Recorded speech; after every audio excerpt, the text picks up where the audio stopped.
అందరికీ నమస్కారం. నేను మీ కిరా కార్పేని. గత 2-3 రోజుల నుంచి వైఎస్ఆర్సీపీకి సంబంధించినటువంటి పేటీఎం బ్యాచ్ శ్రేణులు, వాళ్ళ వర్గం, కార్యకర్తలు ఏ పర్మిషన్ లేకుండా శాంతి భద్రతలకు ఆటంకం కలిగించే విధంగా నడి రోడ్ల మీదకు వచ్చి సామాన్యుని ఇబ్బంది పెట్టే విధంగా కర్రపుల్లకి అట్టపెట్టి తగిలించుకొని వీరంగం చేస్తున్నారు. ఏంటి వీరంగం? మెగా డిఎస్సి కాదు, దగా DSC. Mega DSC paper leak అయింది. పేపర్ లీక్ అవ్వడం కాదు, వైఎస్ఆర్సీపీ పార్టీ వీక్ అయింది. ఈరోజు జనాలందరూ కూడా ఉమ్మేస్తున్నారు. వెంటనే నారా లోకేష్ గారంట రాజీనామా చేయాలంట. ఎందుకు రాజీనామా చేయాలి? ఎక్కడ లీక్ అయింది? దానికి మీకు ఆరోపణలు ఉన్నాయి కానీ ఆధారాలు ఉన్నాయా? నిరూపణలు ఉన్నాయా? ఎక్కడ పేపర్ లీక్ అయింది? ఎవరు పట్టుకున్నారు? ఎవరు ముందుగా దాన్ని దొంగిలించి ఎగ్జామ్ రాశారు? కేంద్రంలో జరిగిన దాన్ని స్టేట్కి అనుసంధానిస్తూ ఆపాదిస్తూ మాట్లాడడం ఎంతవరకు సమంజసం? నారా లోకేష్ గారు రాజీనామా చేయాలంట. దేనికి రాజీనామా చేయాలా? అసెంబ్లీకి వచ్చి మాట్లాడలేని 11 మంది ఎమ్మెల్యేలు ఉన్నారు వైఎస్ఆర్సీపీలో. ఒక్కరు కూడా దరిదాపుల్లోకి రారు.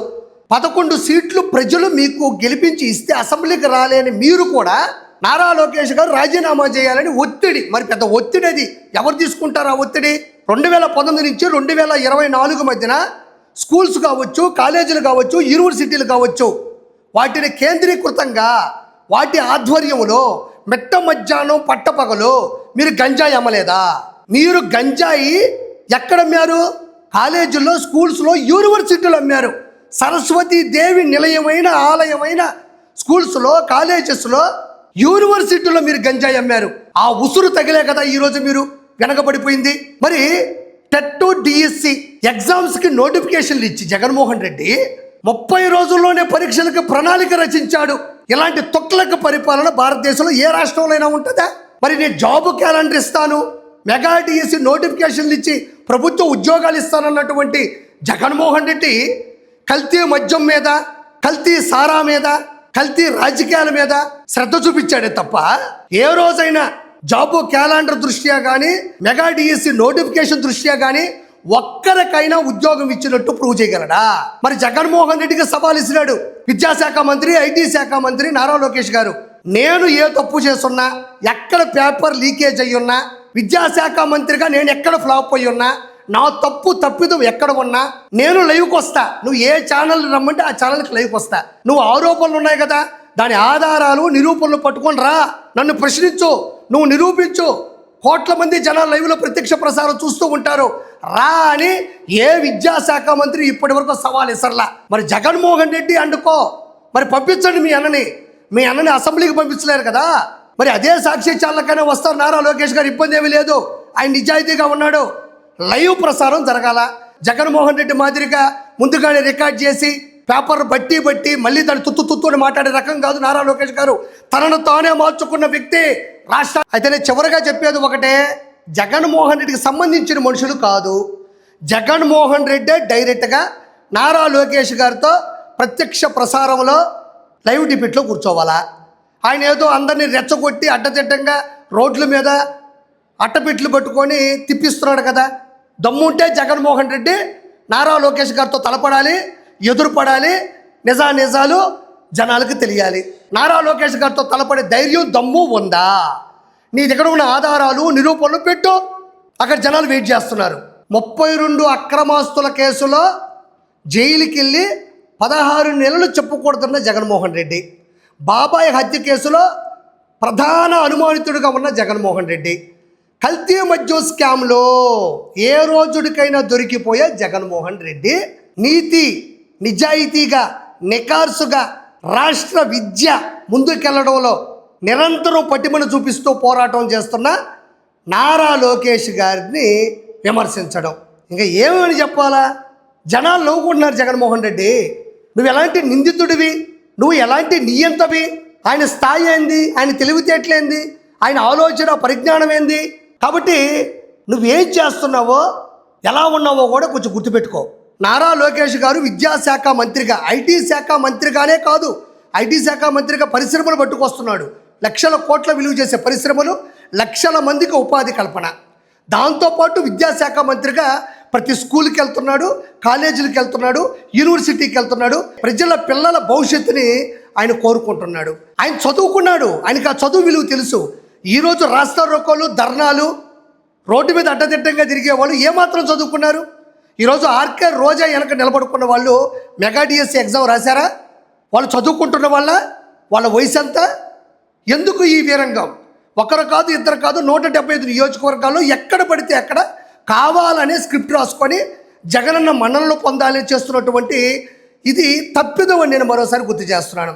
ఈరోజు మెగా డిఎస్సి గురించి జగన్మోహన్ రెడ్డికి సంబంధించిన వాళ్ళు మాట్లాడుతున్నారు. 1994 నుంచి 2025 వరకు 14 డిఎస్సీలు ప్రవేశపెడితే 196,619 మంది టీచర్ పోస్టులు భర్తీ అయ్యి ఈరోజు సమాజంలో ఆంధ్ర రాష్ట్రంలో చాలామంది కనబడేటువంటి టీచర్లందరూ కూడా ఈ 4 దశాబ్దాల కాలంలో తెలుగుదేశం పార్టీ నుంచి వచ్చిన వాళ్ళని నేను మరోసారి మీకు గుర్తు చేస్తున్నాను. జగన్మోహన్ రెడ్డి టీచర్ల మీద, ఆ పోస్టుల మీద, మెగా డిఎస్సి మీద, పిల్లల భవిష్యత్తు మీద ప్రేమ వలకపోస్తున్నాడు. మరి అదే టీచర్లు ఏదైతే పిల్లల భవిష్యత్తు బాగుండాలని మంచి మాటలు చెప్పి, టీచింగ్ చెప్పి సన్మార్గంలో నడిపించేటువంటి టీచర్లు తీసుకెళ్ళి వైన్ షాపుల ముందు నిలబెట్టినటువంటి వైనం అది. అక్కడ తాగే వాళ్ళని క్రమశిక్షణలో పెట్టండి అని వాళ్ళ విలువని, ఆత్మ గౌరవాన్ని తాకట్టు పెట్టిన వ్యక్తి జగన్మోహన్ రెడ్డి. టీచర్లకి శాలరీ ఎప్పుడు ఇచ్చేవాడు ఎవరికీ తెలియదు. ఈరోజు కూటమి ప్రభుత్వంలో నారా చంద్రబాబు నాయుడు గారి ఆధ్వర్యంలో, నారా లోకేష్ గారి ఆయన శాఖలో 1వ తారీఖు ఈరోజు టీచర్లు వాళ్ళు డబ్బులు తీసుకుంటున్నారు, చాలా సంతోషంగా ఉన్నారు. అక్రమంగా కేసులు ఉపాధ్యాయుల మీద, గౌరవ వృత్తిలో బతికేటువంటి ఉపాధ్యాయుల మీద కక్షపూరితమైన వ్యక్తిగతంగా చూసి మరి కేసులు పెడితే నారా చంద్రబాబు నాయుడు గారు అధికారంలోకి రాగానే చేసినటువంటి పని ఏంటి? వాళ్ళ మీద ఉన్న కేసుల్ని తప్పించడం జరిగింది. అధికారంలోకి రాగానే నేను మెగా డిఎస్సి నోటిఫికేషన్ జారీ చేసి 16,347 టీచర్ పోస్టులు భర్తీ చేస్తానని నారా చంద్రబాబు నాయుడు గారు, నారా లోకేష్ గారు మాటిస్తే వచ్చిన అతి తక్కువ సమయంలోనే నోటిఫికేషన్ రిలీజ్ చేసి పూర్తి పోస్టులు భర్తీ చేసినటువంటి చరిత్ర నారా లోకేష్ గారిది, నారా చంద్రబాబు నాయుడు గారిది, అదేవిధంగా కూటమి ప్రభుత్వానిది. ఈరోజు నేను మాట్లాడదలుచుకుంటే ఆ రోజుల్లో స్కూల్స్కి అడ్డదిడ్డంగా వైఎస్ఆర్సీపీ రంగులు, పార్టీ జెండా రంగులు బెంచులకి, అదేవిధంగా కుర్చీలకి, ఇంకా బ్యాగులకి, లేదంటే పుస్తకాలకి, ఇంకా నేను ప్రత్యేకంగా చెప్పనక్కర్లేదు బెల్టులకి, యూనిఫాములకి అడ్డదిడ్డంగా ప్రజల డబ్బుల్ని కోట్ల రూపాయలు ఖర్చు పెట్టి పిల్లల భవిష్యత్తు మీద దెబ్బ కొడితే స్కూల్లో, కాలేజీలో, యూనివర్సిటీల్లో టీచర్లు, అధ్యాపకులు లేకుండా, ఉపాధ్యాయ వృత్తే లేకుండా నడిపించినటువంటి హీన చరిత్ర జగన్మోహన్ రెడ్డిది. 10th క్లాసులోనే స్కూల్ ప్రిన్సిపాల్ని కొట్టినటువంటి వ్యక్తికి టీచర్ల మీద ప్రేమ ఉంటుందా? ఈరోజు మెగా డిఎస్సి గురించి మాట్లాడుతున్నాడు నారా చంద్రబాబు నాయుడు గారు. అంటే జగన్మోహన్ రెడ్డి 14 లక్షల కోట్ల రూపాయల అప్పుల్ని ఆంధ్రప్రదేశ్ మీద రుద్దితే, అమరావతిని ఆపేస్తే, పోలవరం పనులు పక్కన పెడితే, అన్ని ఇబ్బందులు ఉన్నా కూడా నారా చంద్రబాబు నాయుడు గారు విద్యావృత్తిలో ఉపాధ్యాయులకి ఎలాంటి ఇబ్బంది జరగకుండా ముందుకు తీసుకెళ్తున్నారు. మనం నిజంగా సెల్యూట్ కొట్టాలి. ఈరోజు ఇదే విధంగా మనం ప్రతి ఒక్కటి ఆలోచించగలిగితే నారా లోకేష్ గారు తనిఖీలు కావచ్చు, ఆకస్మికంగా చేసేటువంటి పనులు కావచ్చు, తీసుకొస్తున్నటువంటి శాఖ ద్వారా ప్రక్రియలు కావచ్చు, ఈరోజు యావత్ భారతదేశం మొత్తం అనుకరిస్తుంది అని చెప్పడంలో ఏమాత్రం ఆశ్చర్యం లేదు.